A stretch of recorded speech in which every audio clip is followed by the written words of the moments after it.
শ্রেণীকক্ষে নিরাপত্তা নেই, বিমান এসে আমাদের ছাত্রছাত্রী ভাই বন্ধুকে হত্যা করে চলে যায়।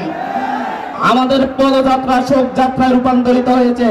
আমাদের পূর্বপুরুষরা 200 বছর ধরে লড়াই করে ব্রিটিশ খেদিয়েছে তাদের পরবর্তী প্রজন্মকে একটি শান্তির জীবন উপহার দেওয়ার জন্য, নিরাপদ জীবন উপহার দেওয়ার জন্য।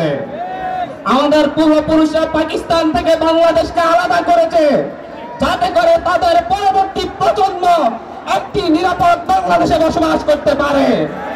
আমাদের পূর্বপুরুষরা 1990 সালে জীবন দিয়েছে, স্বৈরাচার খেদিয়েছে যাতে বাংলাদেশের মানুষ, পরবর্তী মানুষ, জনগণ যাতে নিরাপদে বাঁচতে পারে। কিন্তু দুঃখের বিষয়, ব্রিটিশ খেদানোর 75 বছর পরে, পাকিস্তানি হানাদারদের খেদানোর 45 বছর পরে, এরশাদ খেদানোর প্রায় 30 বছর পরে আজ আমাদের কোনো নিরাপত্তা নেই, রাস্তায় নিরাপত্তা নেই, মেয়াদোত্তীর্ণ খালি আমাদেরকে চাপা দিয়ে চলে যায়, আমাদের হসপিটালে নিরাপত্তা নেই, আমরা ভালো চিকিৎসা পাই না, শ্রেণীকক্ষে নিরাপত্তা নেই, বিমান এসে আমাদের ছাত্রছাত্রী ভাই বন্ধুকে হত্যা করে চলে যায়। আমাদের নিরাপত্তা ঘরে নেই, সেখান থেকে ধরে নিয়ে গিয়ে গুম করে ফেলা হয়। আমাদের ব্যবসায়ীরা নিরাপদ নেই, তাদেরকে চাঁদা দিলে রাস্তায় পিটিয়ে হত্যা করা হয়। আমরা এই নিরাপত্তার জন্য, নিরাপদ বাংলাদেশের জন্য আমরা বারবার লড়াই করছি, জীবন দিচ্ছি, কিন্তু আমাদের দেশের মানুষের ভাগ্যের কোনো পরিবর্তন ঘটছে না।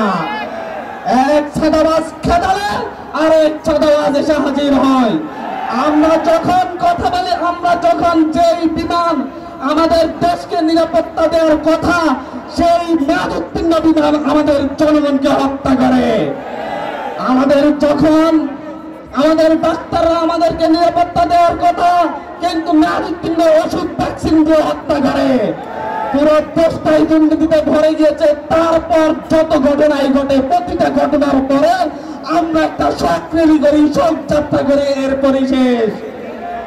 রানা প্লাজায় গার্মেন্টস শ্রমিকরা নিরাপদ ছিল না, আইন অমান্য করে রানা প্লাজা তৈরি করা হয়েছে। আমরা তাজরিন গার্মেন্টসের কথা ভুলে চাই নাই, সেখানে অগ্নি নির্বাপক ব্যবস্থা না থাকার কারণে শত শত গার্মেন্টস কর্মী নিহত হয়েছে। বাংলাদেশের রাস্তায় প্রতিদিন 100 জন নিহত হয় অ্যাক্সিডেন্ট করে। এই বাংলাদেশকে নিরাপদ করে গড়ে তুলতে আমরা এই প্রজন্ম আপনাদের সামনে এসে দাঁড়িয়েছি। আমার সামনে যে প্রজন্ম দাঁড়িয়েছে, এই প্রজন্ম প্রায় 50 বছর ধরে বাংলাদেশকে জিম্মি করে রাখা একটি পরিবার থেকে বাংলাদেশকে মুক্ত করেছে। সামনের দিনের প্রতিটি নাগরিকের, আমাদের পরবর্তী প্রজন্মের প্রতিটি মানুষের নিরাপত্তার জন্য একসাথে লড়াই হবে, একসাথে লড়াই হবে, হাত তুলে দেখেন, একসাথে লড়াই হবে। এনসিপির নেতৃত্বে আগামীর বাংলাদেশে যেন আর শোক যাত্রা করতে না হয়, মানুষের নিরাপত্তা দেওয়া হয়, সেই নিশ্চয়তা করা হবে ইনশাআল্লাহ। আমরা বারবার শোক যাত্রা করতে চাই না, আমরা নিরাপত্তা চাই, আমরা স্বাভাবিক মৃত্যুর অধিকার চাই। যেভাবে আমাদের মায়েরা স্বাভাবিকভাবে আমাদেরকে জন্ম দিয়েছেন, সেই অধিকার চাই। স্বাধীন বাংলাদেশে আমরা চাই কি স্বাভাবিক মৃত্যুর অধিকার চাই, কিন্তু আমরা প্রতিদিন ঘর থেকে বের হই, রাতে জীবিত ঘরে ফিরবো কিনা এর নিশ্চয়তা আমাদের নাই। কখন ঘাড়ে মেরে দেয়, বিমান এসে মেরে দেয়, কখন আমাদেরকে ইট মেরে পাথর মেরে হত্যা করা হয় তার নিশ্চয়তা নেই।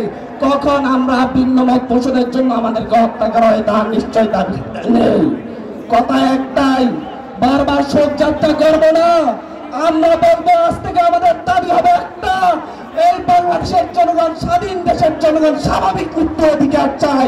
স্বাভাবিকভাবে জন্ম নিয়েছি, স্বাভাবিকভাবে মরতে চাই, কোনো দুর্ঘটনায় মরতে চাই না।